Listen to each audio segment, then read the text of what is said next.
Selamat berjumpa kembali para peserta mata kuliah literasi digital dan kemanusiaan.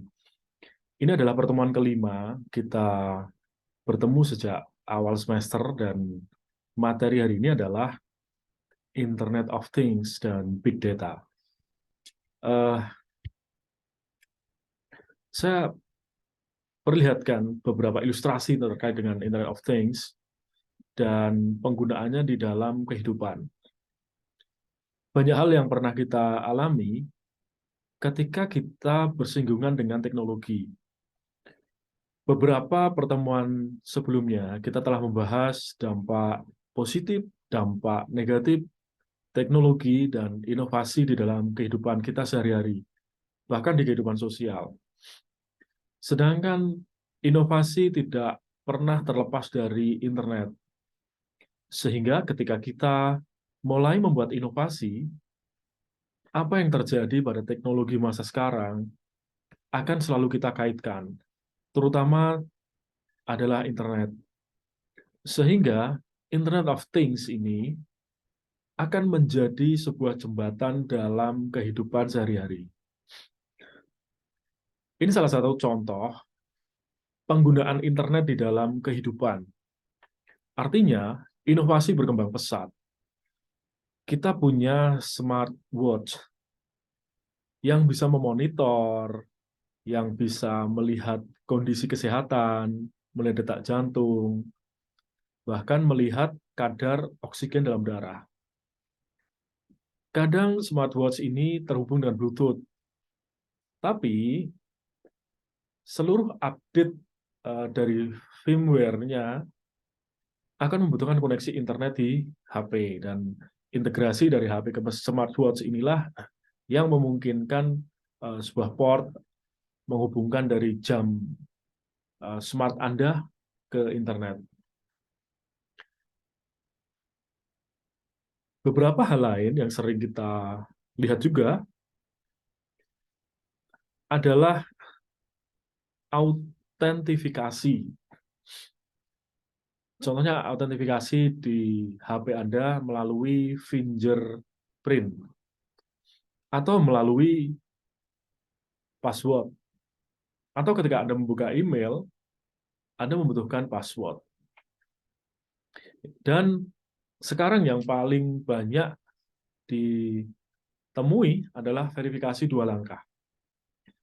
Seluruh hal ini membutuhkan internet sebagai koneksinya, karena data-data tersebut akan bisa diakses melalui jalur internet. Walaupun ketika Anda nanti berada di luar jaringan internet. Tapi sekarang inovasi terbaru WhatsApp ya, bisa menggunakan proxy untuk membuka WhatsApp tanpa terhubung secara langsung dengan internet. Sehingga kita bisa mengakses seluruh informasi yang ada di dalam aplikasi tersebut. Pada pertanian, kita mengenal automasi, salah satu contohnya adalah smart agriculture, di mana ada manajemen air, manajemen irigasi, dan lain sebagainya. Inovasi-inovasi yang terhubung dengan internet bernama smart agriculture ini telah diterapkan di Israel, di mana beberapa waktu lalu saya melihat sebuah berita bahwa Israel telah mengembangkan metode pertanian menggunakan tetes air, di mana cara atau komposisi tetes airnya, komposisi nutrisi di dalam air tersebut diatur secara otomatis oleh sebuah timer. Dan timer ini terhubung dengan mekanisme yang cukup rumit, dan akhirnya seluruh mekanismenya terhubung di dalam sebuah aplikasi. Sehingga antara mekanisme teknis dengan mekanisme software ya, itu penghubungnya melalui internet. Sehingga secara tidak langsung, Internet of Things ini telah menjadi bagian penting di dalam kehidupan kita. Banyak contoh selain pertanian, Anda juga mungkin telah mengalaminya di kehidupan sehari-hari Anda.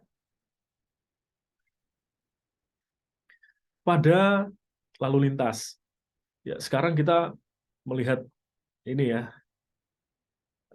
tilang elektronik, di mana proses tilang ini bisa dideteksi oleh kamera-kamera yang dilintasi para pelanggar-pelanggar tilang tersebut dengan mengidentifikasi nomor polisi kendaraan sehingga bisa terhubung ke database siapa pemilik nopol tersebut, siapa pemilik kendaraan tersebut.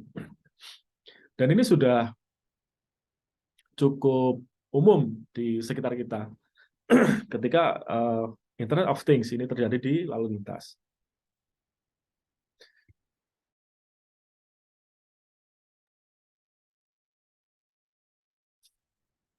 Pada teknologi perang, Anda mungkin mengenal namanya game Battlefield ya. Game Battlefield itu sebuah simulasi perang dunia global ya, perang dunia global di mana di situ kita bisa mengatur berbagai macam. Tapi ketika dalam film-film, contohnya di film James Bond, Anda melihat pasti ada kasus yang sangat uh, fenomenal. Contohnya seseorang yang memegang kendali nuklir.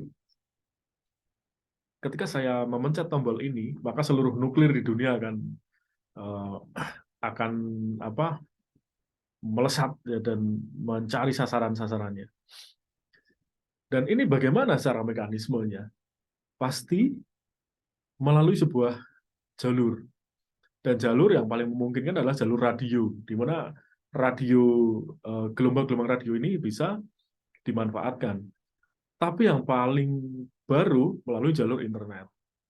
Dan kalau kita lihat seseorang ada terkenal namanya hacker ya, hacker di daerah-daerah Rusia, di daerah Cina sana, mereka sudah bisa melakukan perang-perang cyber, di mana sekarang perang-perang konvensional seperti pada Battlefield itu sudah berubah menjadi perang cyber. Perang cyber itu tidak hanya perang haters ya, tapi perang-perang yang bisa melumpuhkan uh, sebuah kota dalam hitungan menit maupun hitungan detik. Nah, dari mana? Mereka akan melumpuhkan melalui Internet of Things tadi. Dan jalur-jalur Internet of Things ini sangat banyak sekali. Nah, seperti kita lihat juga di dalam berita-berita di televisi, kita bisa melihat atau melihat rekaman atau melihat sebuah publikasi bahwa seseorang di Gedung Putih di Amerika itu bisa melihat dengan jelas bagaimana proses pengeboman sebuah kendaraan militer perang di daerah Afghanistan. Dan ini penggunaan jalur-jalur internet untuk memudahkan berkomunikasi melalui data tadi dan diterjemahkan di tempat lain menjadi sebuah visual sangat memungkinkan. Nah, di dalam skala yang lebih besar lagi, nah Internet of Things ini kita kita bisa melihat dalam sebuah kegiatan ekonomi. Ya, kegiatan ekonomi yang sangat besar di dalam sebuah negara. Kalau dilihat dari gambar ini ya, ini ada supply chain arsitektur dan lain sebagainya. Jadi mulai dari registrasi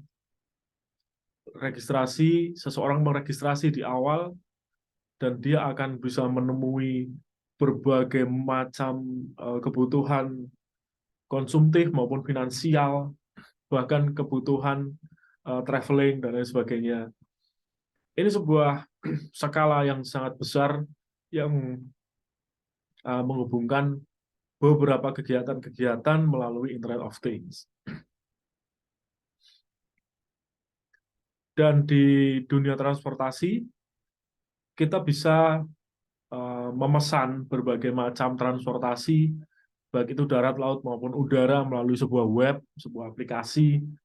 Dan walaupun latar belakang travel itu berbeda-beda, tapi kita masih tetap bisa memesan tiket untuk pergi ke negara lain melalui sebuah aplikasi. Nah, ini di dunia transportasi juga sudah sangat maju, dan kondisi kita sekarang kita harus menerima seluruh inovasi ini dengan literate. Maka mata kuliah literasi digital dan kemanusiaan ini harus dimunculkan. Oke, dan yang terakhir, kita pernah mendengar ya, sebuah smart home, di mana seseorang yang punya rumah dan seluruh kontrol di rumah itu, mulai dari lampu, mulai dari sistem airnya, air bersih, mulai sistem udara, pendingin, dan lain sebagainya terhubung dengan internet dan bisa dikendalikan jarak jauh. Maka ya sebenarnya sinyal-sinyal atau gelombang-gelombang radio yang sekarang berkembang menjadi ya, internet ini sudah menjadi hal yang sangat dekat dengan kita, dan bagaimana kita bisa membawanya secara positif di dalam kehidupan. Jika Anda nantinya Anda menjadi seorang inovator di dunia pendidikan, ataupun sesuai dengan latar belakang program studi masing-masing, dan Anda pasti terhubung dengan Internet of Things tadi, maka pastikan bahwa apa yang Anda putuskan menjadi keputusan inovasi tersebut itu tidak membawa dampak buruk bagi masyarakat luas. Oke, ini sedikit cerita tentang Internet of Things dan Big Data, yang tadi ketika sebuah blockchain, sebuah big data itu berkembang sangat pesat dari berbagai sektor kehidupan, maka Internet of Things menjadi kata kunci yang paling tepat dalam berinovasi. Terima kasih, sampai ketemu di pertemuan minggu depan, dan semoga sedikit materi ini dapat memberikan wawasan kepada Anda seluruh para peserta mata kuliah literasi digital dan kemanusiaan. Terima kasih.